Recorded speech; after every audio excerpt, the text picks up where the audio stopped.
Welcome to Versus. This is Spencer.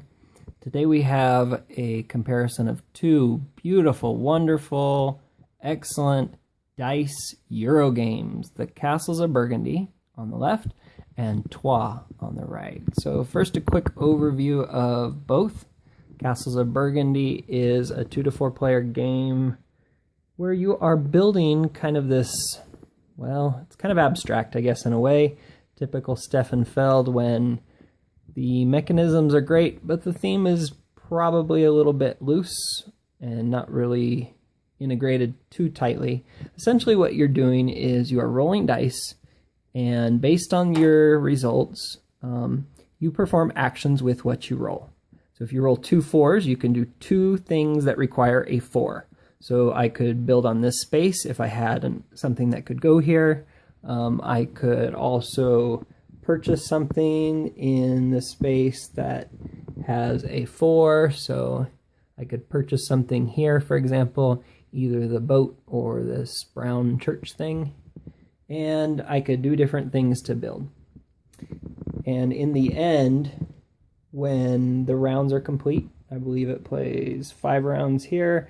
When those 5 rounds are done, then you look at your board and you have this big way to add up all your different points. You get points from here, and you get points from over here, and you get some points from the greens and points from the blues, and in the end, whoever has the most points wins.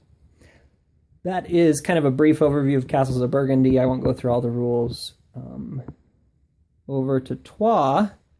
Troyes takes place in France, where you are in the medieval city of Troyes, and you are trying to defend Troyes from bad things that are happening, and there's different groups. There's clerical group, kind of the priesthood, and here you have kind of the monarchy and the royalty and the city guard, and yellow you have commerce, represents commerce. And as is the case with Castles of Burgundy, you have dice. So if you have 2 guys on red, you get to roll 2 red dice, and if you have 2 guys on yellow, you get to roll 2 yellow dice. And 2 guys, however many guys on white, you roll that many dice. And then based on what you roll, you can perform different actions. You can help build the cathedral by putting some cubes here. You can help defend off the people that are coming to attack using red dice normally. And kind of the main focus here are these different cards that come out in different rounds, and you can send little meeples to the different cards. And based on where they're placed, you can use your dice in different ways. There's a brief overview of both games. As I said, both use dice, and both are kind of loosely themed Euro games. So in both cases, I can see how they could often be compared to each other. A couple of similarities, as you can see, kind of the story of the game is the same. Both are medieval with castles and churches and maybe some merchants, etc. So it's kind of similarly themed in a way. Playtime is pretty similar. If you're playing 2 players, it's shorter than 4 players.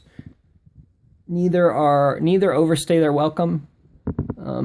Possibly Burgundy a bit more so than Troyes, but in general, both play pretty quickly and not overly complex. I would put maybe Troyes a little heavier on the side of complexity than I would Burgundy, but both are similar in that way.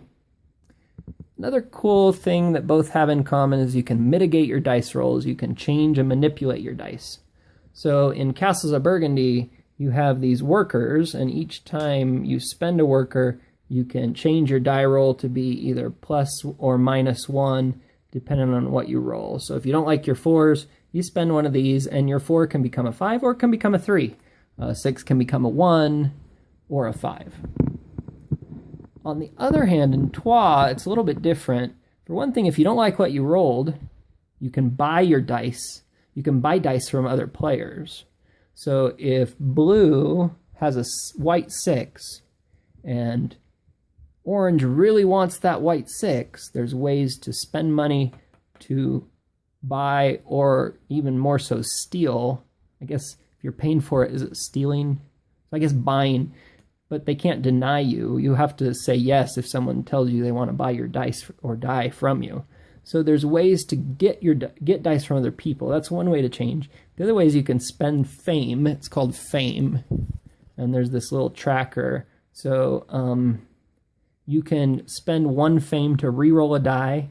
Or the other interesting thing is you can spend 4 fame to flip a die over. So instead of a 1, it'd be a 6.